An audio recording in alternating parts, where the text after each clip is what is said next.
दोस्तों, मशहूर शायर हुए हैं मोहम्मद मखदूम। हैदराबाद में रहते थे और लिटरेचर में, उर्दू लिटरेचर में उनका बहुत बड़ा योगदान रहा है। उन्होंने एक बहुत कमाल की बात कही है कि हयात लेके चलो, कायनात लेकर चलो, हयात लेकर चलो, कायनात लेकर चलो, चलो तो सारे जमाने को साथ लेके चलो। कुछ कुछ ऐसी ही प्रवृत्ति हमारे जो फोर फादर्स थे और ऐसे लीडर्स जिन्होंने अपने दम पे पूरी सोसाइटी को चेंज करने का मादा रखा है, जिसमें डॉक्टर बी आर अम्बेडकर का नाम ले सकते हैं, महात्मा गांधी का नाम ले सकते हैं, सरदार वल्लभ भाई पटेल, अटल बिहारी वाजपेयी, वीर सावरकर, न जाने ऐसे कितने लोग थे जिन्होंने इस लाइन को जिया है। लेकिन कहते हैं ना कि इतिहास अपने आप को दोहराता है। कहीं ना कहीं doctor B are Ambedkar, Mahatma Gandhi, Veer Savarkar, ये लोग आज की डेट में नहीं है। लेकिन दोस्त, इंसान मरता है, आइडियाज नहीं मरते हैं। उसी आइडियाज को लेकर अभी भी बहुत ऐसे लोग हैं जिन्होंने अपने दम से न जाने कितने चैलेंजेस को फेस करके, कितनी एडवर्सिटी को फेस करके और लोगों से कनेक्ट हुए हैं। ऐसे में ही हमारे साथ एक शख्सियत है जो वेस्ट आलोन कॉन्स्टिट्यूएंसी से कंटेस्ट किए हैं। सर, नमस्कार करता हूं आपको। बहुत नमस्कार नमस्कार सर जी। बहुत जबरदस्त आपकी जर्नी रही है। मैं आपके बारे में देख रहा था सर, जो बायोग्राफी है, जो ये जीवनी है, जो आपका डिटेल्स है सर, उसमें मैंने बहुत कमाल की चीजें देखी। आपकी स्कूलिंग यहाँ से हुई है सर, कैंपस लॉ यूनिवर्सिटी, शायद दिल्ली से आपने एलएलबी किया है, जो अपने आप में एक बहुत डिफिकल्ट चीज है। और लोगों से मैं यहाँ पे इंटरेक्ट किया हूँ सर, तो उनका ये कहना है कि आपको लीडर के रूप में कम देखते हैं, आपको एक इंस्पायरिंग फिगर, इंस्पायरिंग पर्सनालिटी के रूप में ज्यादा देखते हैं। तो ये मैं जानना चाहता हूँ सर कि ऐसी क्या यूएसपी है आपके अंदर, यूनिक सेलिंग पॉइंट, जिसकी वजह से आप लोगों से कनेक्ट हो पाते हैं।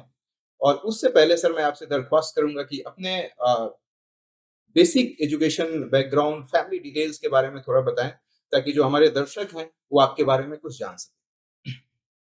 संदीप जी, शुभ संध्या। Thank you sir.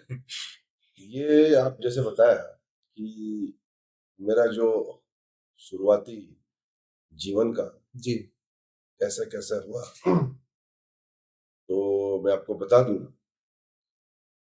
कि स्कूलिंग जो है, आपने स्कूलिंग कहा, जी। स्कूलिंग जो है, स्कूलिंग मेरा रामकृष्ण मिशन स्कूल आलो, अच्छा।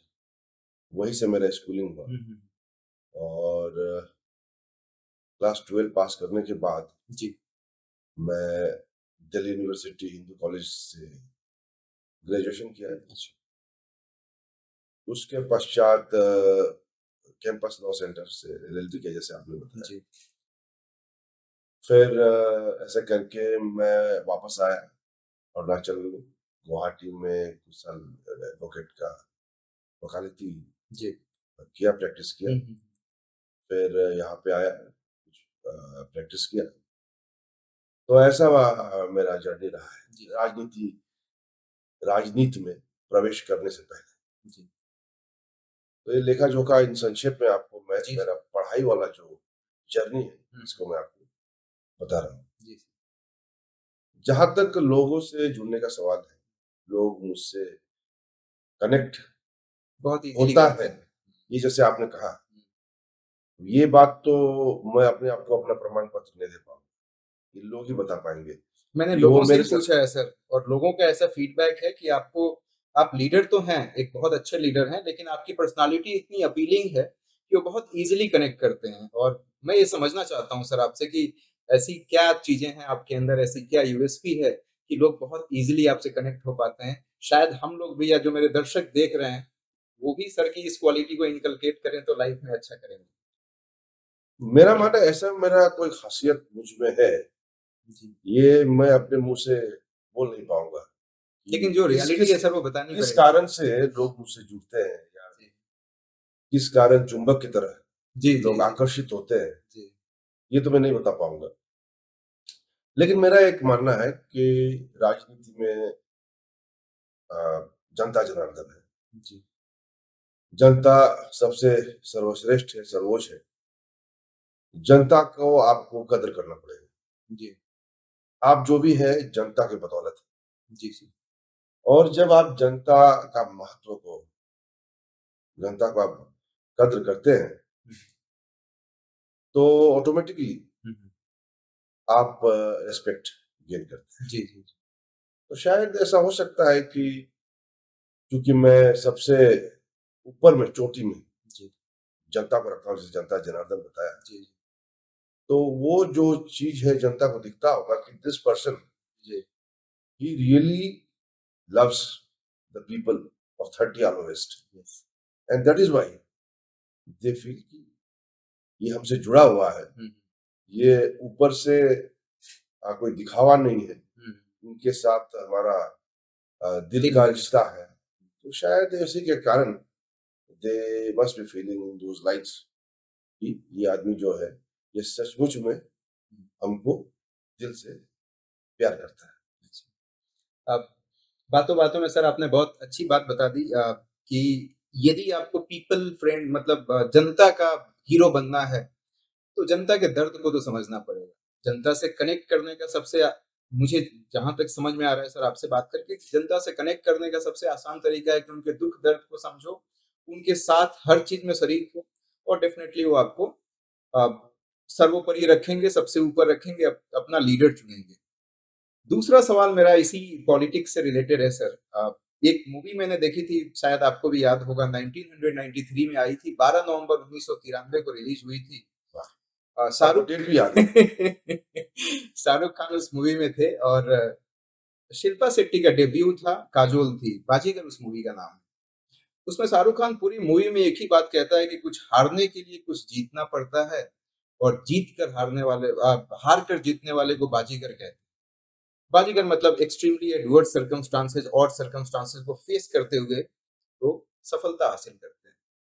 आपकी जर्नी में देखता हूँ सर तो 2019 जनता दल कंटेस्ट किया, बहुत लो मार्जिन से आप नहीं निकल पाए और जीत नहीं पाए। और फिर 2024 में रिसाउंडिंग विक्ट्री के साथ जीतना सर कहीं न कहीं मुझे शाहरुख खान का याद दिलाता है। तो इस जर्नी पे थोड़ा प्रकाश डालें सर कि उस समय क्या स्ट्रैटेजी रही और बाद में किस तरीके से अपने आप को आपने मोल्ड किया, लोगों से कनेक्ट किया कि इस बार इतनी ज़बरदस्त विक्ट्री हुई आई थिंक 1500 समथिंग 2000 से लगभग 2000। हाँ, अपने अपोनेंट को आपने हराया और 7629 समथिंग लाइक दैट मुझे एग्ज़ैक्टली याद नहीं है लेकिन 7600 कुछ वोट्स आपको टोटल मिले सर। तो देखिए संदीप जी, आपने जब बाजीगर फ़िल्म का ज़िक्र किया, आपने भी देखी होगी तो सर। मुझे दिल्ली यूनिवर्सिटी का आप याद दिनों को याद दिलाया। अच्छा। इस मूवी को मुखर्जी नगर बोल के एक जगह है, जहाँ पतरा पतरा पतरा सिनेमा। पतरा सिनेमा। तो मैं वहाँ पे जाके इस मूवी को देखा था। अच्छा, अच्छा। उस समय सर आप किस किस क्लास में? उसमें मैं फर्स्ट ईयर फर्स्ट ईयर में। ग्रेजुएशन के लिए दिल्ली गया था, अच्छा, अच्छा। और दिल्ली हमारे लिए एक नया शहर था। जी, सर। तो आलो जैसा एक जगह से उठ के जगह से, जी, एक जंगल से जी। अ, हम कंक्रीट जंगल में आ गए। जी, जी।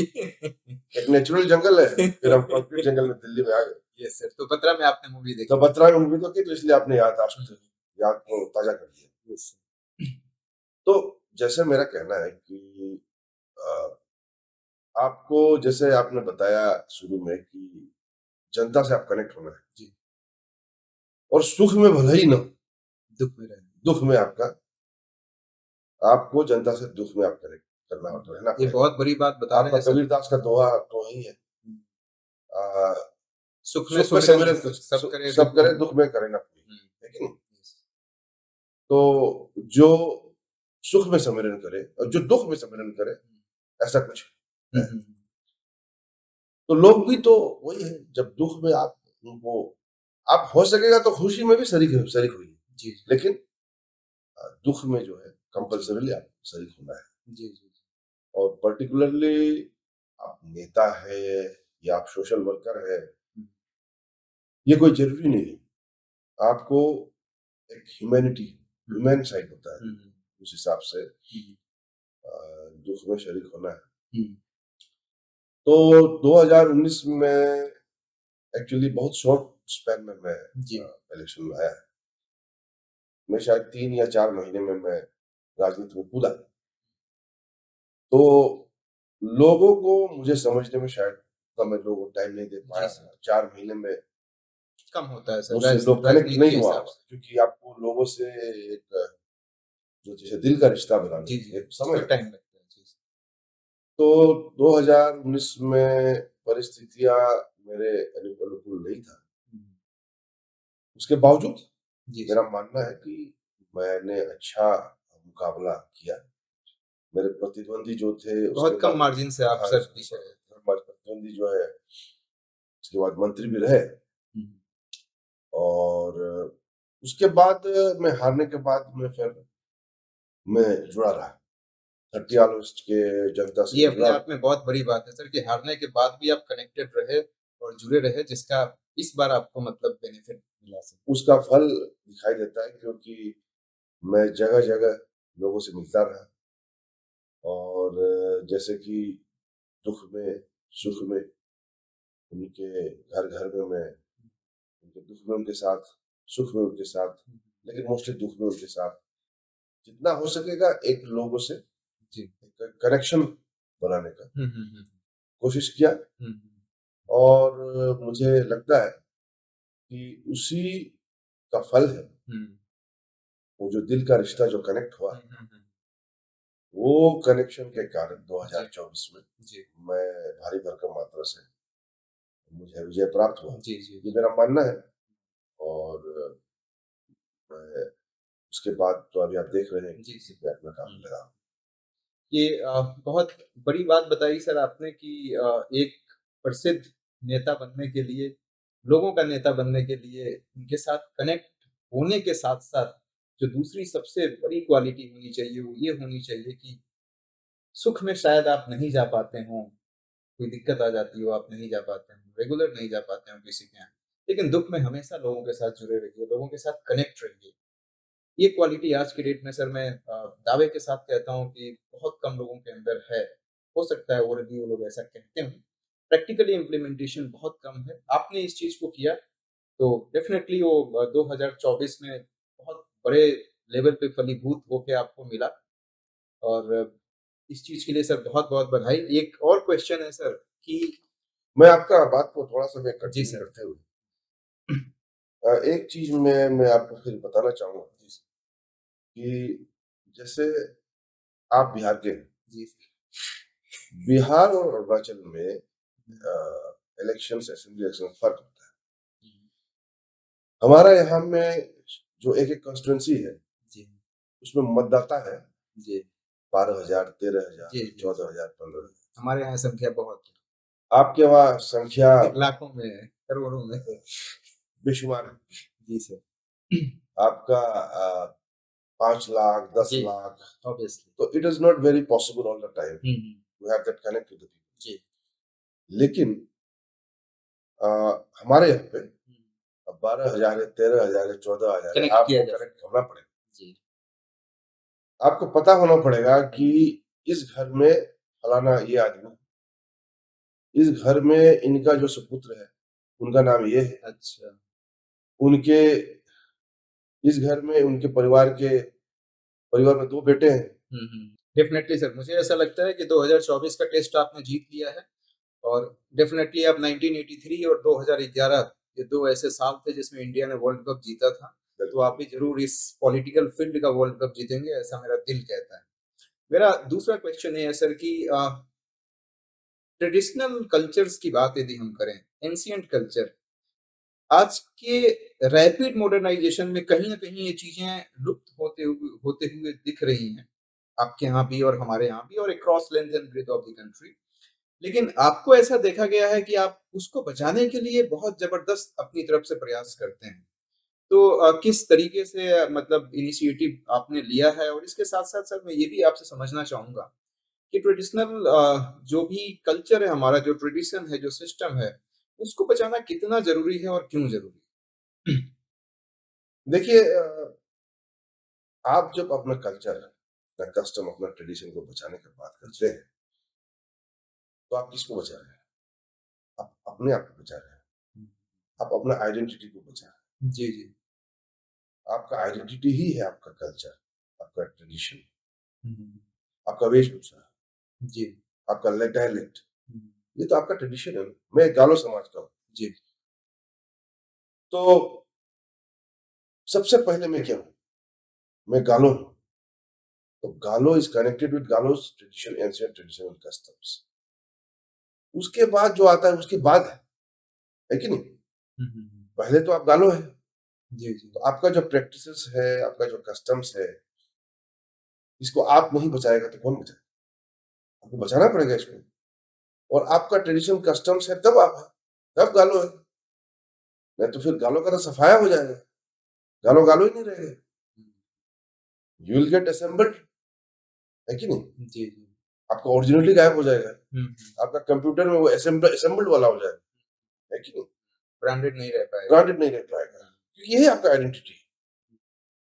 पहले आप गालो है, हमारा और भी ट्राइब है, निशी भाई है, आपका आदि है, मिश्मी समाज है, मोपा समाज है। उसके बाद आप क्या है वो बात का बात है। जी, जी। आप रिलीजन वाइज भी अगर बोलेंगे, उसके बाद आप, आप मुस्लिम है, हिंदू है। ईसाई है, सिख है, जैन है, हिंदू है, वो तो बाद में आएगा। उससे पहले आप क्या था? जी। पहले तो आप, है कि नहीं? जी। तो वो चीज को आपको बचाए रखना है।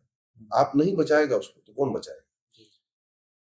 दैट इज वाई मैं कभी भी कोई भी कार्यक्रम में जाता हूँ तो मैं संबोधित जब करता हूँ पर्टिकुलर युवा वर्ग के लिए, क्योंकि उनको बताना जरूरी है, तो मैं हमेशा बोलता हूँ कि हमारा जो कल्चर है, ट्रेडिशंस है, कस्टम्स है, ये जो है एक दिन का नहीं। एक दिन का फिनोमिनन नहीं है, आज हुआ कल नहीं है, ये सदियों से आ रहा है। जी। और सदियों से जब आ रहा है तो it is incumbent on us कि हम उसको बचाए रखें, जी, जी। ताकि हमारा जो आने वाला जनरेशन उसको कैरी ओवर। मैं जब फेस्टिवल्स में जाता हूँ, मोपिन हो गया, सोलंग हो गया, न्योकुम हो गया, मैं वहां भी बोलता हूँ कि आप अपना वेशभूषा पहनते हैं, दाव पहनते हैं, अपना हमारा लोकल हेड पहनते हैं, लोकल धुनों में आप नाचते हैं, तो व्हाट आर यू डूइंग? आप जब वो सेलिब्रेट करते हैं, you are ensuring that your culture lives on, है कि नहीं?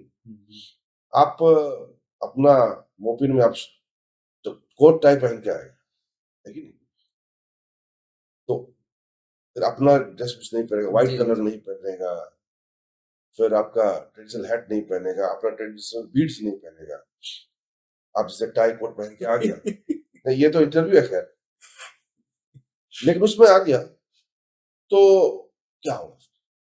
तो फिर आपका कल्चर गायब होगा, फिर एक दिन आपका आइडेंटिटी नहीं तो आप गायब है। और it is not limited to the festival period. Festival में आपने अपना कल्चर बचाने के लिए ट्रेडिशनल पोशाक पहन लिया, वहां तक नहीं, उसके बाद भी यू हैव टू एंश्योर कि आपका ट्रेडिशनल कस्टम चलता रहे, not during that festival period,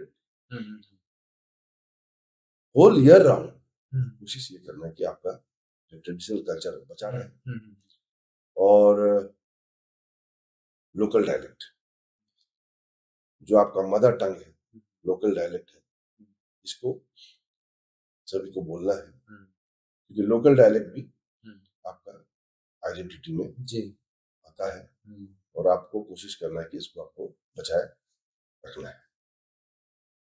thank you sir. मेरे हिसाब से बहुत एक मूलभूत बात बताई आपने कि यदि रूट सही रहेगा तो फ्रूट सही होगा, और रूट को बचाने में आप लगे हैं सर, तो इसके लिए दिल से धन्यवाद।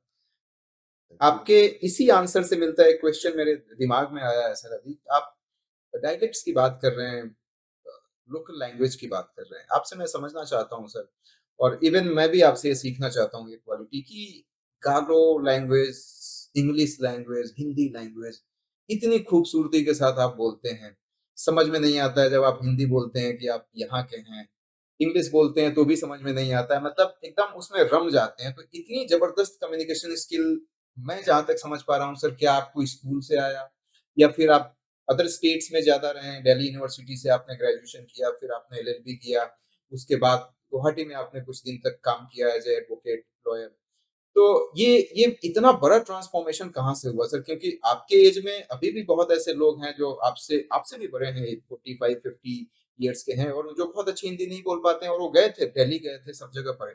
तो मुझे सर एक ओरिजिनल बात बताइए, हमारे युवाओं के लिए भी बहुत ज़रूरी है कि इतनी ज़बरदस्त कम्युनिकेशन स्किल का राज क्या है? देखिए, पहली बात तो मुझे पता नहीं कि मेरा नहीं पता तो कम्युनिकेशन होगा ही स्किल सर आपको, ज़बरदस्त आप है या नहीं। अपनी आवाज़ तो सुनते ही होंगे सर आप, पता तो होगा ही। चलिए, आप कहते हैं तो मान लेता हूँ। जी सर। देखिए, ऐसा है जहाँ तक लैंग्वेज का बात है, मेरा मानना है कि your foundation has to be strong. और मेरे स्कूलिंग समय में स्कूलिंग सर आपकी RK mission school Agra, RK mission. Ramakrishna mission school Agra, तो वहाँ पे अच्छी हिंदी हो गई थी सर आपकी। वहाँ पे इंग्लिश बोली और हिंदी बोली, जो हमारे अध्यापक थे, हुँ, उनके उनके कारण हुँ। जो हिंदी में या इंग्लिश में पकड़ जो आप कह रहे हैं, जी। शायद उसी के कारण अच्छा, है। मतलब इनिशियल डेज से ही आपकी नहीं, मेरा मानना है कि आपका जो फाउंडेशन है उसी में ही बनता है। हुँ, फिर उसके बाद ऑफ कोर्स आप बाहर गए हैं, दिल्ली गए हैं, तो वहाँ से लोगों से मिले हैं, जी। फिर आपके मित्र रहते हैं, हुँ, दिल्ली के लोग हैं, हुँ, हुँ। यूपी के लोग हैं, अच्छा। बिहार के लोग हैं, जी, जी।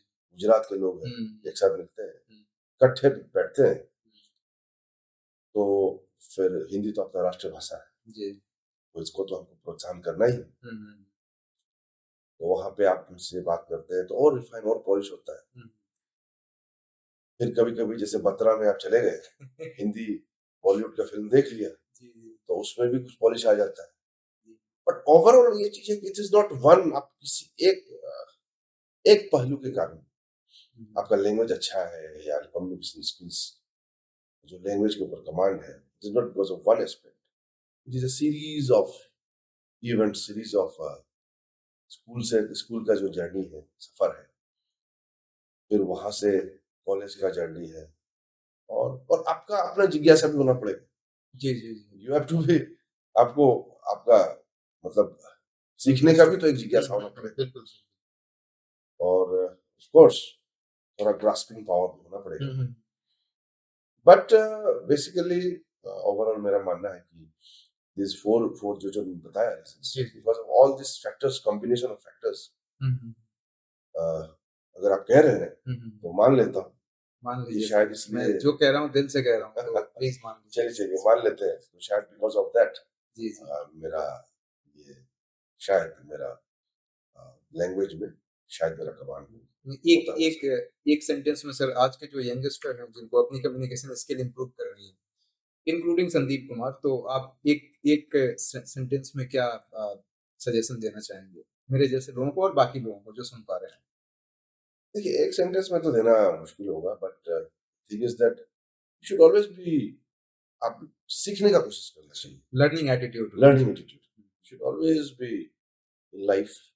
कभी ये ना सोचिए कि आप सब जानते हैं। जी, जी, जी। आज भी हम यहाँ बैठते हैं, मैं भी कभी ये सोच सोचता हूँ कि मैं सब जानता हूँ। आपको सीखते रहना पड़ेगा, तो आप सीखेंगे तभी आप आगे बढ़ेंगे। हुँ, हुँ। तो लैंग्वेज भी ऐसा चीज है कि हर चीज को बारीकी से सुने, कॉन्स्टेंटली सीखना पड़ेगा। कॉन्स्टेंटली बारीकी से सुने, कॉन्सेंट्रेट कीजिए। जी। आप कोई टीवी देख रहे हैं, ध्यान से सुनिए। आप टीवी में जो कंटेंट है उसको भी ध्यान से सुनिए, हुँ, हुँ, हुँ। और वो क्या ग्रामर बोल रहा है उसको भी सुनिए। उसको मतलब यूज़ करें अपनी लैंग्वेज में उसको भी आप ध्यान दें। और अपनी लैंग्वेज में इट यूज़ करें। रिक्वायर्स एक तपस्या जैसा है, आपको थोड़ा मेहनत करना पड़ेगा, जी, जी। And should be interested. Hmm, और भाषा अगर जानेंगे तो ये आपके लिए अच्छा ही है। बिल्कुल। जितना ज्यादा भाषा जानेगा ये आपके लिए अच्छा ही है। लेकिन एक चीज है, अब बाकी भाषा जानेगा हुँ, हुँ। लेकिन अपना mother tongue local local language. Language है, तब आप बहुत बड़ा, आपको मैं जीरो करूँ, क्योंकि आपका लोकल भाषा को आप जानना है, उसके बाद बाकी भाषा आप जितना जानिए कोई दिक्कत नहीं है। सर्वप्रथम लोकल भाषा, दूसरा आपका हिंदी जो हमारा राष्ट्रभाषा है, और उसके बाद आप जितना जानना जानिए, क्या दिक्कत है, तो आपको आपके लिए काम ही आएगा। जी sir. It will help you in the long run. Thank you so much sir. अब इस पूरे इंटरव्यू का जो सोल क्वेश्चन कहते हैं, जिस इंटरव्यू की आत्मा है, मतलब मेरे हिसाब से मेरे लिए बहुत इमोशनल क्वेश्चन है जो मैं आपसे पूछने जा रहा हूँ, और वैसे ही मुझे सर रिप्लाई दीजिएगा। आपके दादाजी के बारे में मैंने पढ़ा, और उनके बारे में बहुत सी चीज़ें लिखी हुई हैं। मैंने कुछ वीडियोज़ भी देखा, कहीं से किसी सोर्स से मुझे मिला था। तो बहुत बड़े वो एक सोशल रिफॉर्मर रहे हैं सर। एडमिनिस्ट्रेटर हुए बाद में, मतलब अब काम किया उन्होंने, सोसाइटी के लिए बहुत काम किया। शायद पॉलिटिकल पार्टी में भी कंटेस्ट किए, और इलेक्शन कंटेस्ट किया उन्होंने, जीते वो।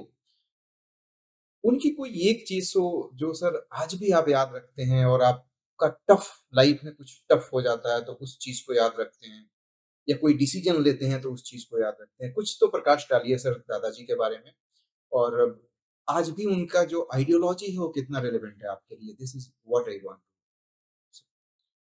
देखिए, आपने मेरे दादाजी का ज़िक्र किया, जी सर। तो उसके बारे में थोड़ा मैं बोलूँगा। मेरा मानना है कि दादाजी जो है एक ऐसा शख्स है, एक ऐसा व्यक्ति है कि he has been my inspiration, super hero. Super hero. और आज मैं जो भी हूँ, उनके दिखाए हुए रास्ते, उनके दिखाए हुए आइडियल्स, ये बहुत बड़ी बात है सर, आज भी इस बात को तहे दिल से एक्सेप्ट कर रहे हैं आप। उनके उनके आइडियल्स, उनके कदम, उनके पद चिन्हों में चल के मेरा मानना है कि जो भी मैं आज हूँ, उसी के बदौलत। हुँ, और दादाजी को मैंने अगर एक चीज़ उसका मैंने, क्योंकि देखिए, जब दादाजी का जो चरम सीमा पे थे वो, जी। दैट वाज़, अभी जैसे हमारा जो उम्र है, मान लीजिए 30 साल से लेके 60, 60 तक, जी। या 25 साल से लेके 55 या 60 साल तक, उस समय उनका एक पीक पीरियड था। हुँ, और मैंने उनको पूरा उनके जीवन में मैंने देखा है कि मैंने उन्हें कभी अ, असमंजस में नहीं देखा। या घबराते हुए, चाहे कुछ भी हो जाए, he was always confident, cool and composed.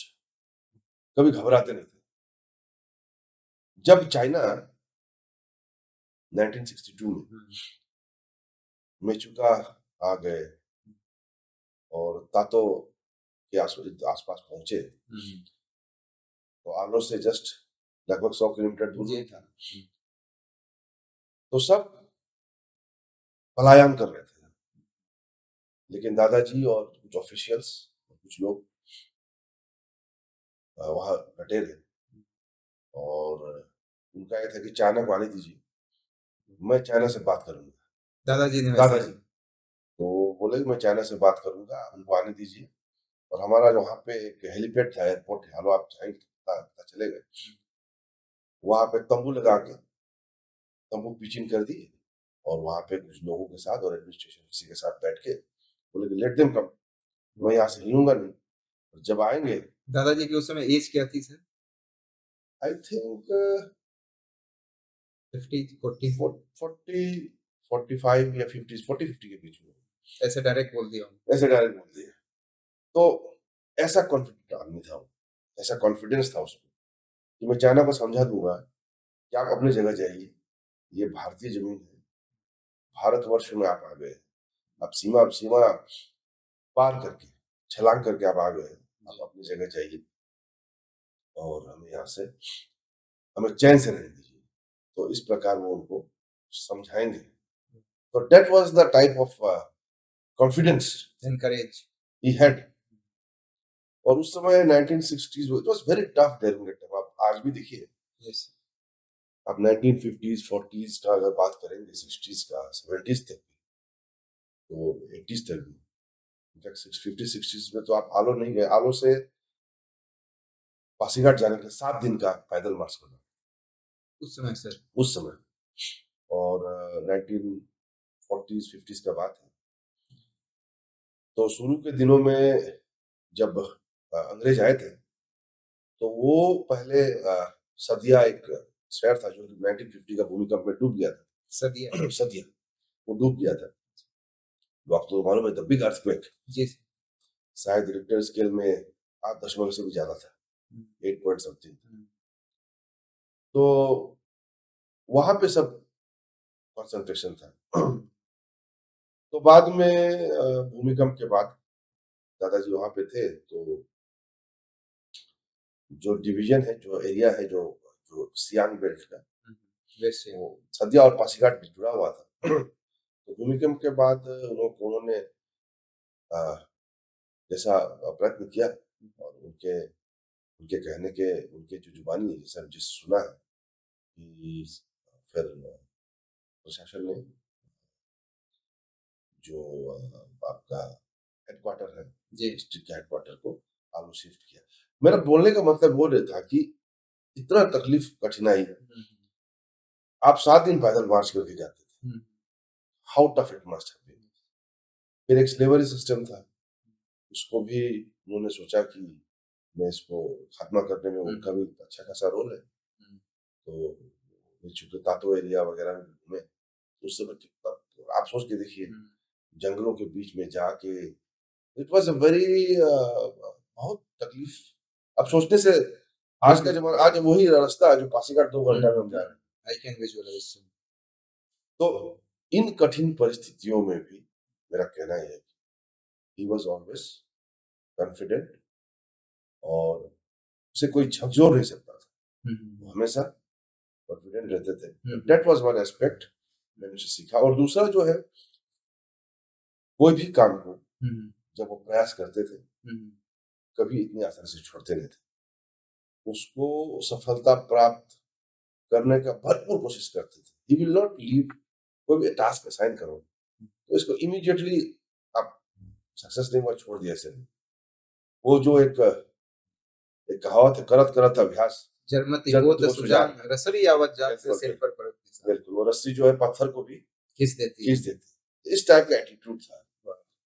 तो शायद 2019 में जो मुझे सेटबैक मिला था, उसके बावजूद मैं मैदान में लगा रहा। शायद ये उन्हीं के आशीर्वाद और उन्हीं के सिखाए हुए जो आइडल्स हैं, उसी को फॉलो करके मैं 2024 में उत्तीर्ण हो पाया। Thank you so much sir. आपके दादाजी से आप नहीं, मुझे लगता है कि पूरी कायनात, पूरी दुनिया को सीखने की जरूरत है। जिस तरीके का उन्होंने वैल्यूज, एटीट्यूड और इथिक्स रखा, उन्हीं से रिलेटेड एक छोटा सा और समझना चाहता हूँ कॉन्सेप्ट सर, कि आज के डेट में स्लैवरी कहीं देखने को नहीं मिलता है। और आपके दादाजी मतलब 50 साल, 60 साल, 70 साल पहले की बात है। उस समय भी वो एजुकेशन को लेके बहुत ज्यादा मतलब प्रभावित थे। और कहा तो ये जाता है कि उन्होंने दिल्ली में भी जाके राधा कृष्णन जी से बात किया, और वो उस वाकया को एक बार बताइए सर, हमारे दर्शक को अच्छा लगेगा, और ये चीज दिखाएगा कि आपके दादाजी कितने विजनरी थे। मतलब 200 साल बाद क्या होने वाला है, 100 साल बाद क्या होने वाला है, उनको उसी समय पता चल जाता था। तो सर मैं ये चाहता हूँ कि थोड़ा डिटेल में स्लैबरी सिस्टम को कैसे एबोलिश किया दादाजी के हेल्प से, और एजुकेशन में उन्होंने एक बहुत जबरदस्त तरीके से एक स्टेप लिया जो दिल्ली से चल के और यहाँ तक पहुंचता है। तो उन दोनों चीजों के बारे में सर मैं आपसे जानना ये तो मैंने सुना हुआ है, और एक पार्ट ऑफ फोकलोर है, वो कहते हैं। एक्चुअली अरुणाचल जो है जी 50s 40s में आसाम का ही अंग था, नेफा कहलाता था। तो यहाँ पे जो शुरुआत का जो शिक्षा है, वो आसामीज मीडियम में अच्छा चलता था। तो दादाजी जो सुना है, दादाजी एक डेलीगेशन गया था दिल्ली में। अच्छा। उसमें राधा कृष्णन हमारे second prime minister, president second president थे। तो वहां पे उन्होंने उस मीटिंग, और अरुणाचल से और भी डेलीगेट्स गए। तो वहां पे राधा कृष्णन सर आए और उन लोगों को संबोधित किया। उसमें आपके दादाजी, तो दादाजी भी थे, और संबोधित किया तो वो इंग्लिश में बोल रहे थे, इनको तो कुछ समझ में आ नहीं रहा था। तो उन्होंने और राधा कृष्णन जी ने अपना जो भी वाक्य है, जो भी बात है, वो करके वो जा रहे थे। तो दादाजी ने टूटा फूटा हिंदी में बोला कि जो जो जो जो जो बताया गया था कि रुको, उनको बुलाया, प्रेसिडेंट सर आप रुको। और के उन्हें रोकना, मतलब उनका कॉन्फिडेंस देखिए कि वो ऑपोजिशन को प्रेसिडेंट ऑफ इंडिया को रोक रहे हैं। रोक के वो बोल रहा है कि हमको आपसे कुछ चाहिए। क्या चाहिए बोले तो हमको आपका मुख माउथ, मतलब मुख का मतलब ये है कि जबान, माइंड चाहिए आपको, जबान चाहिए, मतलब लैंग्वेज चाहिए, आपका लैंग्वेज चाहिए। वो इंग्लिश बोल के गए थे, तो वो समझा नहीं, वो बाद में समझा दिया। तो बोलने गए था कि हमारा वहां में भी इंग्लिश का स्कूल का स्थापना करना है, तो विश्व में इंग्लिश एक मीडियम ऑफ कम्युनिकेशन है, तो वो एक हमको आपका मुख चाहिए। मुख मतलब वो लैंग्वेज को। उसके बाद एवरीथिंग या प्रोसेस शुरू हुआ, और शायद यहाँ पे चेरापूंजी में इंफॉर्मेशन पास हुआ कि अरुणाचल में एक आर्ट मिशन स्कूल खुलना है। तो उसके बाद फिर आर्ट मिशन स्कूल खुला, और उनका इस योगदान को हमारा 1994 2014 या 15 में हमारा 50 वर्ष गोल्डन जुबली कंप्लीट हुआ आर्ट मिशन स्कूल आलों का। तो जितने भी एलुमनाई हैं जी जी, सभी ने उनको अवार्ड किया। हम हैं आपके बदौलत जी, जितने भी वहां, इसलिए मैं बोलता हूँ आलू एरिया में भी जितने भी वहां के शिक्षित थे, जो भी शिक्षा प्राप्त किया आर्ट मिशन स्कूल सबके तरफ से इंस्क्राइब करके कि we would have been nothing without you, ऐसा लिखाया था। तो मैं हमेशा बोलता हूँ कि दादाजी ऐसे व्यक्ति थे कि जो पढ़ाया, जो कुछ चीज कर रहे हैं तो थोड़ी वो सिर्फ वो अपने भाई के लिए, या मान लीजिए मैं एते हूँ तो एते के लिए तो नहीं कर रहा है जी, तो पूरा एरिया के लिए कर रहा है कि नहीं जी, हम।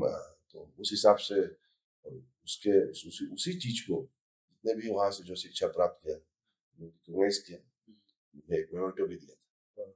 तो ऐसे व्यक्ति थे, और उनका उनके बारे में ज्यादा बोलना मतलब छोटी वो बड़ी बात के सूरज को दिया दिखाना, सूरज को दिया दिखाना जैसा होता है, मेरा मानना है। लेकिन he was a man of his times।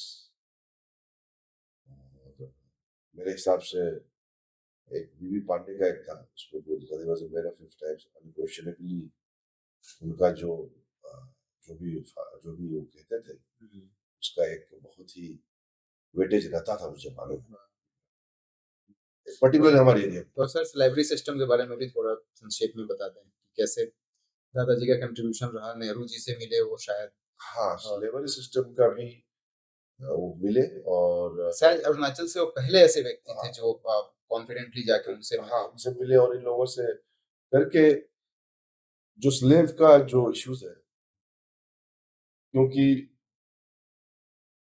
उसमें ऐसा था कि स्लेव का दो भाग, एक हो गया इंडिपेंडेंस से पहले 1947 से पहले, अच्छा अच्छा, एक हो गया 1947 के बाद।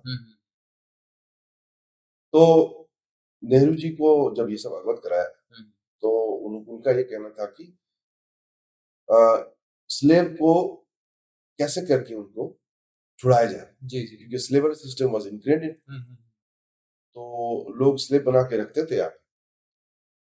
तो दादाजी लोग ने एक फॉर्मूला दिया प्रशासन के साथ मिलकर कि वो भूल गया 400 रुपया या 500 रुपया करके देने से ये छोड़ देंगे स्लेव्स को। तो फिर दादाजी गए, वो पैसा भी आ गया, अपना चलाने वापस आए। तो उसमें ये बताया कि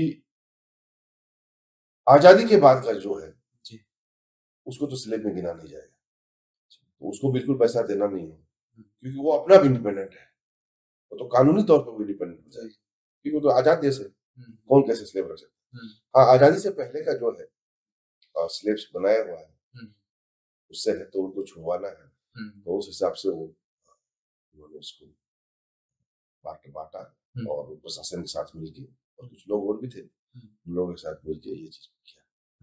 तो इस प्रकार स्लेवरी सिस्टम को कम मतलब खत्म करने में उनका भी 1-2% रोल होगा शायद, मेरा मानना है। आई थिंक बहुत बड़ा रोल होगा सर, क्योंकि स्टार्टिंग उन्होंने ही किया था, और किसी काम को, किसी सोशल इविल्स को स्टार्ट मतलब खत्म करने के लिए स्टार्ट करना बहुत बड़ी चीज है। राजा राम मोहन रॉय ने भी सती सिस्टम को स्टार्ट करने की मुहिम लगाई, उसके बाद भी रिपोर्ट आती रही, लेकिन आज की डेट में खत्म हो गया। लेकिन राजा राम मोहन रॉय को ही हम याद करते हैं। तो मुझे लगता है कि आपके दादाजी इसलिए भी प्रासंगिक हैं कि जहां से स्लैवरी सिस्टम खत्म होने का जो स्टार्टिंग पॉइंट था वो उन्होंने स्टार्ट किया, तो ये बहुत बड़ी बात है।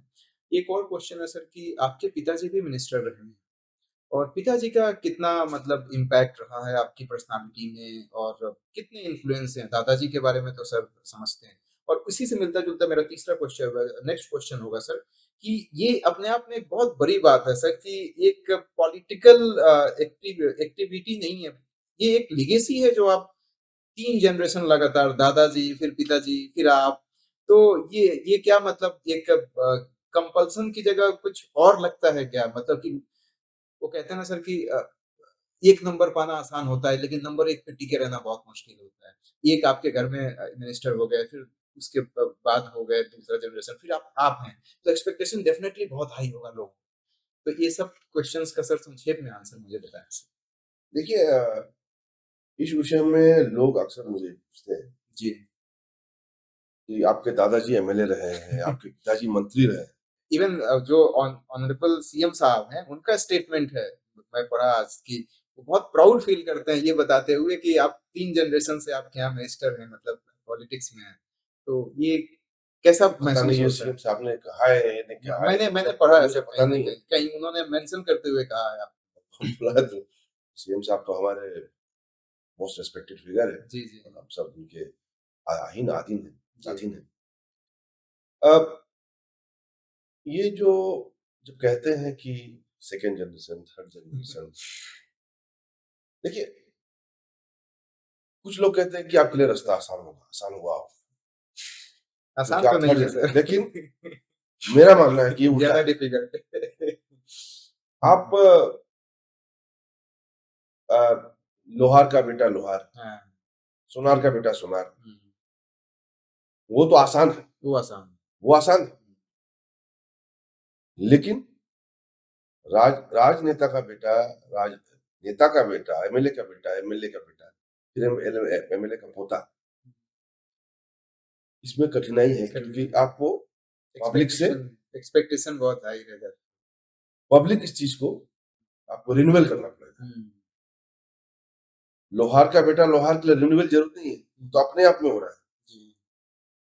लेकिन एमएलए का बेटा एमएलए के लिए तो फिर रिन्यूअल तो आप जनता ही तय करेगी ना, जैसे जी, मैंने जी, आपको बताया। बिल्कुल। तो ये तो आपके ऊपर है नहीं, तो जनता के ऊपर है। हुँ, जनता एक्सेप्ट करेगा तब आप एमएलए होगा फिर। हुँ, तो एमएलए का बेटा एमएलए होगा, ये हो नहीं सकता। लोहार का लोहार हो सकता है, सुनार का सुनार हो सकता है कि नहीं? तो इसमें क्या होता है जब जनता इक्वेशन में आ जाता है, फिर जनता का ये क्वेश्चन हमेशा रहता है, अरे आपका दादाजी को भी हमने दिया, आपके पिताजी को भी हमने दिया, आपका परिवार को दे दे के हम थक गए। So you have to prove to your people again that आप में वो क्षमता है, कैपेबिलिटी है हुँ, कि आप दादाजी या आपके पिताजी से कम नहीं है। हुँ, आप आप वो उन्होंने जिस प्रकार का काम किया है हुँ, उससे भी अच्छा काम आपको करना आप करना है, कर पाएंगे। करेगा नहीं करेगा वो बात का बात है, लेकिन लेकिन एक्सपेक्टेशन ऐसा है। एक्सपेक्टेशन तो ऐसा रहता है। तो इस एक्सपेक्टेशन को अभी हमको पूरा करना है। जी। लेकिन मैं 30 ऑलर्स का जनता का कायल हूँ, नमन करना चाहूंगा कि उन्होंने मुझे इस काबिल समझा जी। कि this person deserves one chance at least. और बहुत ही मैं उनको उनका ऋणी हूँ कि अ, दादाजी के बाद फिर पिताजी के बाद फिर मेरा ये मतलब इसमें बहुत खुश होने वाला बात नहीं है। लेकिन जैसे कि मैं अ, और उसमें और दूसरा एंगल था कि आप हारे थे फिर जीत गए। जी, जी। तो कंसिडरिंग ऑल दिस इक्वेशन मेरा मानना है कि ये नॉर्मल जो नेता है, नॉर्मल एमएलए से ज्यादा मेरा कठिन है। कुछ कहते हैं कि आसान है नहीं, नहीं, क्योंकि कठिन है आपके सर। कुछ बेस रहता है, आपका कुछ बेस रहता है, लेकिन मेरा मानना है कि थोड़ा कठिन है। और दूसरा जहां तक मेरे पिताजी का सवाल है, मेरे पिताजी को भी, मेरे पिताजी भी मेरे बहुत ही, उनसे भी मैंने बहुत सीखा है, नो डाउट। और वो भी एक बहुत ही सक्षम, और वो एक्चुअली अरुणाचल में मेरे पिताजी फर्स्ट बीकॉम के ग्रेजुएट, फर्स्ट बैचलर कौन ऑफ से कॉमर्स। कॉलेज से थे सर? वो कॉमर्स शायद डिब्रूगढ़ से किया था, first BCom graduate, first BCom graduate Kanoi college से। पहले वो नरेंद्रपुर में गए थे 11-12 में। उसके बाद अच्छा, एक कहानी में पिताजी का मैं आपको दोहराना चाहूंगा, जो लैंग्वेज वाला बात, राधा कृष्ण वाला बात, मैं भूल गया था एक्चुअली। ये एक्चुअली मेरा दादाजी को ये चीज किस लिए हुआ कि इंग्लिश स्कूल खोलना है, क्यों ये चीज राधा कृष्ण को उन्होंने ज्यादा उस समय बोला? क्योंकि मेरे पिताजी जब छोटा था, शायद 5-6 साल होगा, 7-8 साल होगा, तो यहाँ असमिस मीडियम था, तो उनको पढ़ाने के लिए शिलोंग भेजा था। अच्छा। तो दादाजी उनको लेके गए थे। अच्छा।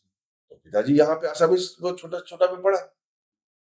तो शिलोंग में फिर जब स्कूल में एडमिशन करने के लिए गए, कितने साल के थे उस समय जब? 7-8 ईयर्स होगा, जो छोटा था वो। तो कुछ भी पूछता वो जवाब दे ही नहीं सकता।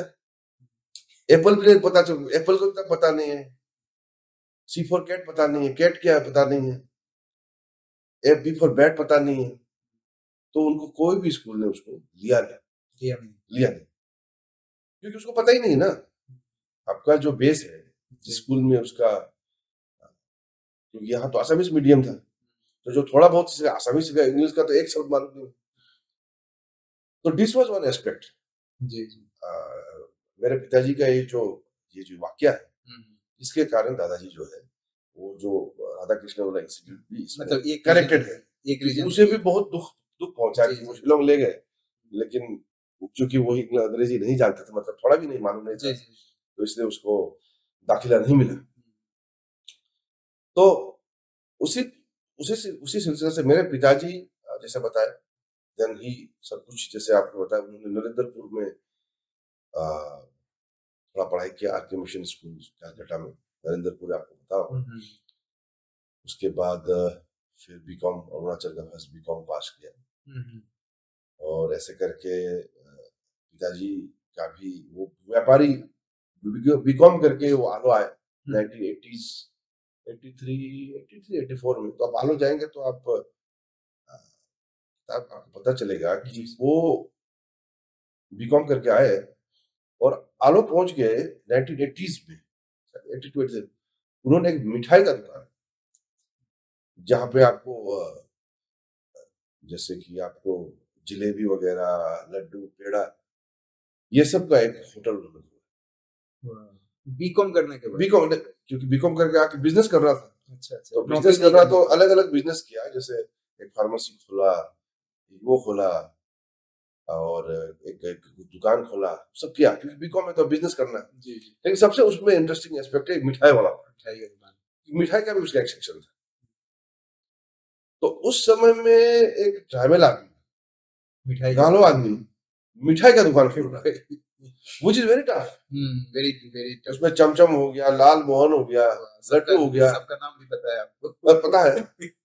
एक वो एक चटपटी बोल के खाने का होता था, वो सब बनता था।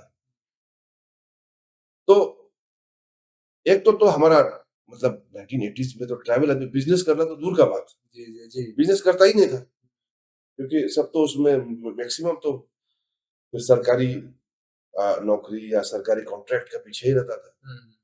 और समवन ऑफ दैट टाइम, और उसमें तो बिजनेस भी नहीं, उसमें तो आदमी को पता भी नहीं था बिजनेस क्या है, सरकारी कॉन्ट्रैक्ट क्या, वो भी ज्यादा पता नहीं था। और to for someone to come during 1982-83 and do all सब बिजनेसेस दुकान का, क्योंकि यहाँ पे आप देखेंगे, जैसे आप ईटानगर में आ रहे हैं, मैक्सिमम दुकानदार कौन है? नॉन ट्राइबल लोग तो बैठे हैं। मिठाई का दुकान तो सब नॉन ट्राइबल, हाँ, मिठाई का तो कंपलसरी नॉन ट्राइबल ही, और मैक्सिमम तो नॉन ट्राइबल बैठे। और उस समय 1983 में समझ वो नहीं आ पहले तो दुकान करना बड़ा बात है, फार्मेसी खोलना, ये करना अलग बात, साथ में आप मिठाई का दुकान 1982-83 में खोला। तो ये कभी कभी मैं सोचता हूँ, तो ये बहुत आश्चर्यचकित करने वाला बात तो है। ये इसका एग्जैक्ट रीजन क्या बताते हैं पिताजी आपके, या क्या बताते थे? उनका रीजन ये था कि उनको लगा था होगा कि आलो में बहुत नॉन ट्राइबल्स है, बहुत नॉन ट्राइबल्स है, बिहार के, यूपी के, आसाम के, बंगाल के। तो अगर मिठाई का दुकान खोलेगा तो ये लोग तो आएंगे ही खाने के लिए, है कि नहीं? क्योंकि उनका बिजनेस कम्युनिटी है, प्लस अपने लोग भी खाएंगे। जी जी। तो एक ट्राइबल आदमी, मतलब आप मान लीजिए बिहार यूपी के हैं या बंगाल के हैं, उनको मिठाई बना के खिला रहा है, वो भी 1983 में। वही तो सचमुच एक आश्चर्यचकित करने वाला बात है। तो इससे मैंने सीखा कि वो भी टाइम्स से अहेड थे, उनका सोच जो था टाइम से। अभी तो खैर मिल ही जाता है, अभी भी बहुत ट्राइबल आदमी मिठाई दुकान करने वाला अभी भी नहीं, अभी भी नहीं, एक तो है हालों में, एक दो है, लेकिन बहुत कम है, बहुत कम है।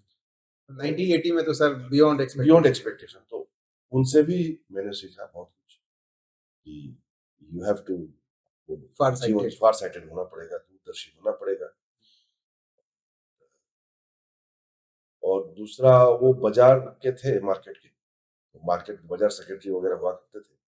तो उस समय तो अलग अलग मार्केट है, एक ही मार्केट होता था अरुणाचल में, मतलब कोई भी शहर में एक ही मार्केट होता था। तो बहुत लंबा समय मार्केट सेक्रेटरी वगैरह रहे। तो शायद वो जो मेरा लैंग्वेज का वो होगा कि वहां पे भी साथ में, क्योंकि जब आप बाजार में रहते हैं तो नॉन ट्राइबल के साथ में आप रहते हैं, तो वहां पे आपने भी मतलब आपका इंटरेक्शन होते रहता है, उसमें भी इंटरेक्शन होते रहता था छुपन में। तो शायद खरबूजा को देख के खरबूजा रंग बदलता है, शायद वही हुआ। आप कहते भी हैं सर कि एसोसिएशन बहुत मैटर करता है, तो आपका एसोसिएशन वैसे लोगों के साथ था तो वो आपके लहजे में दिखता है। एक प्रश्न ये है सर हमारा कि अब तो आप पब्लिक फिगर हो गए हैं sir, no doubt about it. अब चूंकि आप पब्लिक फिगर हैं तो बहुत लोगों से आपको मिलना जुलना होता है, तो ये एक बहुत बैलेंस करना एक काफी डिफिकल्ट होता है। जैसे मैम हैं आपकी धर्मपत्नी जो है, तो उनका अर्धांगिनी धर्मपत्नी जो कह लीजिए सर, तो आप धर्मपत्नी बोलने से क्या होता है, सिर्फ धर्म मतलब थोड़ा सा मजा नहीं आता, सचमुच लेकिन अर्धांगिनी जब बोलते तो ये शब्द ज्यादा बेटर लगता है, आपकी बेटर हाफ।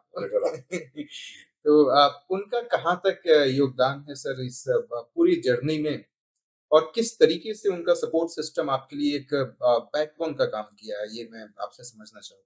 क्योंकि बहुत डाउन टू अर्थ, मैंने उनसे बात किया है, उनका आशीर्वाद मुझे मिलते रहता है। तो she is very down to earth, और सबको देखने का नजरिया उनका एक ही है।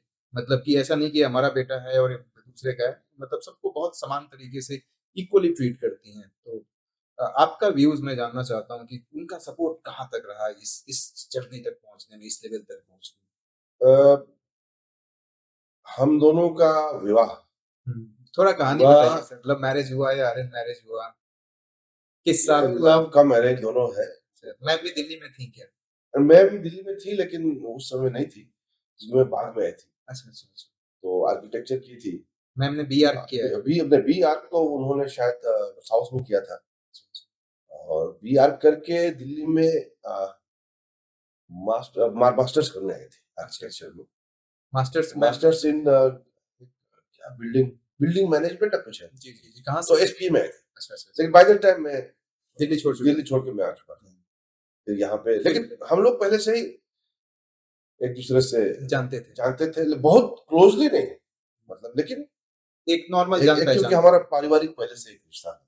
अच्छा, पारिवारिक था, लेकिन ये नहीं था कि बहुत क्लोज दोस्ती नहीं थी, लेकिन एक पहले से एक जान पहचान था। और फिर ऐसा होते गया, फिर वो आई यहाँ पे, फिर ऐसे करके हमारा विवाह हुआ 2017 सॉरी 2006 को, और फरवरी 18 तारीख, तो अभी भी याद है। तो उसके लिहाज से अभी तकरीबन 19 ईयर्स, 20 साल हो गए, 20 साल होने वाला है। कैसी रही है जर्नी? तो मेरा मानना है कि जैसे मैंने बताया कि आज मैं जो भी हूँ, it is very large extent. लोग कहते हैं ना कि behind every successful man, I don't know how I am successful और नॉट, नहीं बट सक्सेस के पिनाकल को आपने अचीव कर लिया है। लेकिन whether I am successful, whether I am unsuccessful, जो भी हो, she has always been there. मेरे दुख में, मेरे सुख में, in my lean period, है कि नहीं? सफलता आपको हमेशा नहीं मिलता। लाइफ इज कभी आपका जर्नी रहता है, तो एक वेव की तरह। ये एक बहुत बड़ी बात बता रहे हैं आज के डेट में अरुणाचल के, खास करके यंगस्टर के लिए, क्योंकि बहुत ऐसे मतलब फीमेल हैं, लड़कियां हैं जो फेम के चक्कर में, पैसे के चक्कर में कुछ गलत डिसीजन ले लेती हैं। तो ये एक बहुत बहुत ये बड़ा सजेशन होगा यहाँ के जो जो यूथ है उनके लिए सर।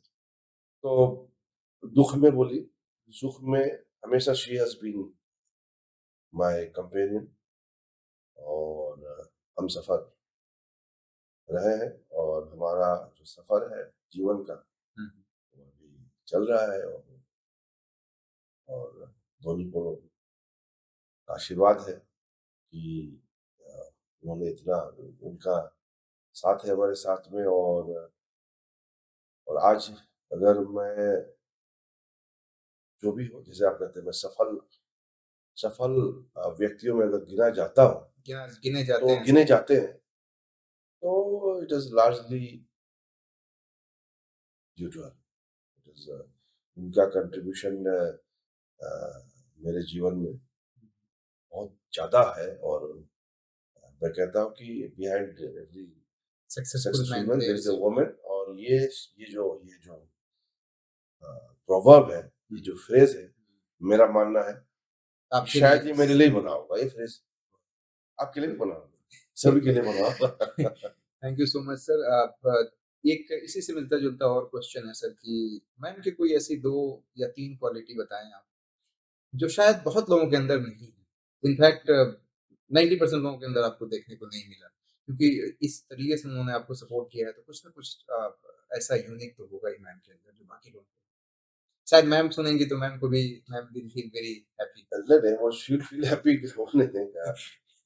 एक्चुअली का मतलब आपके चैलेंजिंग सेटबैक टाइम में बहुत लोग छोड़ के चले जाते हैं। आज के डेट में मैं बता रहा हूँ सर, क्रिकेटर्स इतने बड़े-बड़े हैं, तो उनका अच्छा टाइम नहीं चलता है तो लोग छोड़ के चले जाते हैं। लेकिन मैम आपके साथ थी, तो आई थिंक रेजिलियंस एक रेजिलियंस तो है ही है, और उनका सबसे जो मुझे अगर है, तो she is very hard work. बहुत मेहनत करती है, आज भी आज भी बहुत मेहनत करती है, मुझसे ज्यादा मेहनत। आज भी आई एम क्वाइट श्योर, मेरे ख्याल से पिछले 2 इलेक्शन में मुझसे ज्यादा मेहनत उन्होंने की है, मैम ने की। वो मेरा मानना है। So she is very hard working, and she is always like that, बहुत मेहनत करती है। लास्ट और और दूसरा ये है कि अ, जितना भी उनका मूड खराब हो, मूड जो खराब है, मूड अच्छा होने में ज्यादा समय नहीं लगता। नहीं लगता, तो ये भी बहुत अच्छा है। मतलब किसी तरीके का पर्सनल ग्रजेस नहीं पर्सनल रखते। ग्रेशन नहीं रखते हैं, उनका और गुस्सा 2 मिनट में चला 2 मिनट जाता में चला जाता है। है। वाह! तो आपका केस में कैसा होगा मुझे पता नहीं है। नहीं, नहीं, ये मेरे केस में भी ऐसा ही है सर, लेकिन बहुत कम लोगों में ये सब क्वालिटी पाई जाती है। तो सच में वो बहुत बहुत ग्रेट है। Thank you so much sir, आपने बहुत ज़्यादा समय दिया। आप कहते हैं कि इस दुनिया में समय सबसे कीमती होता है, और आपने समय दिया। ये लास्ट क्वेश्चन सर मेरी तरफ से भी है, और आई थिंक पूरे अरुणाचल ही नहीं अपितु सारी कंट्री के जो यूथ हैं उनकी तरफ से है, कि बहुत कम एज में बहुत ज़्यादा स्ट्रगल करके एजुकेशनली, सोशली और आज के डेट में प्रोफेशनली आप एक मुकाम पे पहुँचे हैं। इस मुकाम पे पहुँचने के बाद आज के डेट में जो हमारे यूथ हैं, जो भाई-बहन हैं, जो लाइफ में कुछ डिफरेंट और कुछ अच्छा करना चाहते हैं, उनके लिए सर आपकी तरफ से क्या सजेशन होगा? और इसके साथ-साथ ऐसी कौन से बर्निंग चैलेंजेज़ हैं जो उनको डाइवर्ट कर रही हैं? जैसे मेरे लिए सर हो सकता है ये यूज़लेस बात हो, लेकिन मुझे ऐसा लगता है कि ये जो रील्स की दुनिया में बहुत ज़्यादा अपने आप को इंडल्ज करते हैं, कहीं न कहीं उससे उनका टाइम बहुत खर्च होता है। और इसके साथ-साथ कुछ ड्रग्स से भी ऐसी असम से खबरें आती हैं, कार्बी एंगलोंग और उस साइड में काफ़ी ज़्यादा करीमगंज साइड में, हैलाकांडी में बच्चे अपने आप को बर्बाद कर रहे हैं लिटरली। तो उनके लिए सर आपका 2 शब्द। देखिए संदीप जी ऐसा है जी। कि मैं पिछले दिनों एक कार्यक्रम राजीव में गया था, राजीव गांधी यूनिवर्सिटी। राजीव जी से। तो वहाँ पे उनका यूथ फेस्टिवल था। अरुणाचल के जितने कॉलेजेस हैं, ये यूथ फेस्टिवल हुआ था, तो वैलिडेटरी फंक्शन में मैं गया था। जी। तो वहाँ भी मैंने बताया कि भारतवर्ष को हमारे परम आदरणीय प्रधानमंत्री नरेंद्र मोदी जी जी। विकसित भारत 2047 2047 देखना चाहते हैं। और विकसित भारत 2047 के लिए अरुणाचल को भी 2047 में विकसित होना है कि नहीं? बिल्कुल सर। हालांकि हम चीन से जुड़े हुए हैं, हमारा बाउंड्री, लेकिन लास्ट मैन जो कहते हैं ना, तो जो हमारा आदरणीय प्रधानमंत्री का जो कहते हैं कि जो लास्ट विलेज जो कहते थे, उसको आप फर्स्ट विलेज कहते थे। पहले कहते थे ना लास्ट विलेज, उसको फर्स्ट विलेज अब वो फर्स्ट विलेज हो गया। तो इट इज वेरी नेसेसरी कि डेवलपमेंट का सीड्स जो है फर्स्ट विलेज तक जाए। विकसित भारत अरुणाचल हो, विकसित भारत हो, विकसित अरुणाचल जी। और इसको कराएगा। ये विकसित तब होगा जब युवा युवा युवा लोग जो है, हमारा जो देश का राज्य का तरक्की में, राज्य का डेवलपमेंट में वो हिस्सेदार होंगे, पार्टिसिपेट करेंगे, तभी अरुणाचल विकसित होगा। एंड युवा has the most important role to play, क्योंकि अरुणाचल जैसे जो डेवलपमेंट का जो रफ्तार है, मैं हमेशा बताता हूँ, speed, it has seen many fools after हमारे भाजपा सरकार आने के बाद और हमारे ऊर्जावान मुख्यमंत्री पेमा खांडू जी के कमान संभालने के बाद जो स्पीड का जो रफ्तार है, इसमें बहुत ही स्पीड में बढ़ोतरी हुआ है। मैं हमेशा एग्जाम्पल जसप्रीत बुमराह का जो बॉल का जो स्पीड है, उस हिसाब से इंडियन क्रिकेट का डेवलपमेंट हो रहा है, या चेंज कर दिया। पहले जमाने में जैसे बताया 1950, 60, 70 तक आपका आलो से ईटानगर आने के लिए, आलो से लिखावाली जाने के लिए पहले तो पैदल जाता था, फिर बाद में 10 साल 15 साल पहले आपका आलो से लिखावाली आने का 7-8 घंटा। मतलब आपने भी सर 7-8 घंटे लगाए होगा? अरे गाड़ी का हालत खराब हो जाता था, गाड़ी आप उसके बाद फिर लिखावाली से ईटानगर आने के लिए फिर 6-7 घंटे, मतलब 14-15 घंटा लगता था। और जब आप पूरा पहुंच जाते थे, आप थक हार जाते थे। मतलब आप सुबह 5 बजे निकलो और जब निकलते हैं तो टॉर्च, बिजली, टॉर्च वगैरह, दाव वगैरह लेके, जैसे कि आप अंडमान द्वीप से जा रहे हो, कहीं जा रहे हो, मतलब इस टाइप का आपका ये होता था। तो ऐसे हालात थे। और आज देखिए आलू टू लिखावाली जो 8 आवर्स था, 2.5 आवर्स आपका लिखावाली टू ईटानगर, जो उस समय 7-8 घंटा लगता था, आज 3.5 घंटा। तो 6 घंटा में, महज 6 घंटा में आप आलू से ईटानगर आप पहुंच रहे हैं। So this is the development model, विकसित भारत विकसित अरुणाचल मॉडल, जो पेमा खांडू सर और भारतीय जनता पार्टी की सरकार कर रही है। नाउ 2047 आने से पहले हम सब भी तो धीरे धीरे we have to make exit for the young blood, younger generation आएगा, they have to take over, कमान उनको उठा लेना पड़ेगा, they have to continue। और ऐसे में बहुत जरूरी है कि हमारा सशक्त युवा शक्ति, न कि जैसे आप बताया रील्स के चक्कर में फंस जाए, लेकिन ड्रग्स के चक्कर में फंस जाए। सशक्त होना पड़ेगा, मजबूत होना पड़ेगा। They have to take over the baton, जो बैटन है, जो रिले रेस होता है, तो 4 आदमी खड़े तो एक बैटन दूसरा को पास करता है, तो we will leave that behind to them, and for that they have to be strong।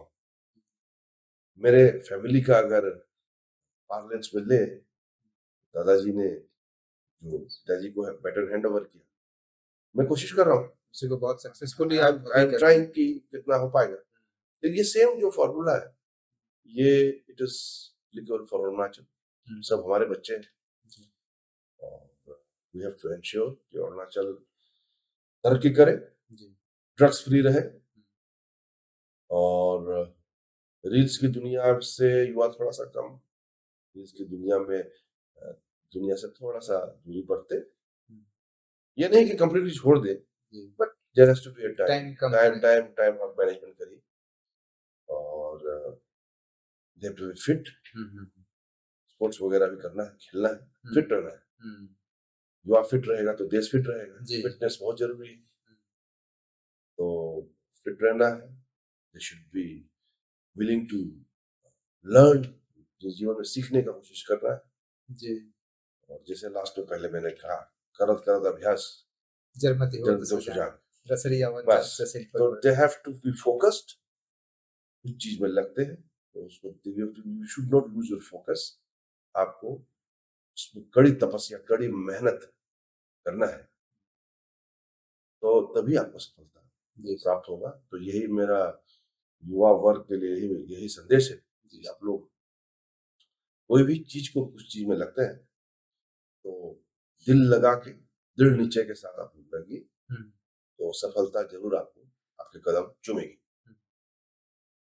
ठीक है, thank you so much sir, बहुत बहुत धन्यवाद कि आपने इतना टाइम दिया मुझे। और डेफिनेटली इस इंटरव्यू से जो हमारे दर्शक हैं, जो देखेंगे, उनको बहुत सारे इंसाइट्स मिलेंगे, बहुत सारी। Thank you so much sir, बहुत बहुत धन्यवाद, बहुत बहुत।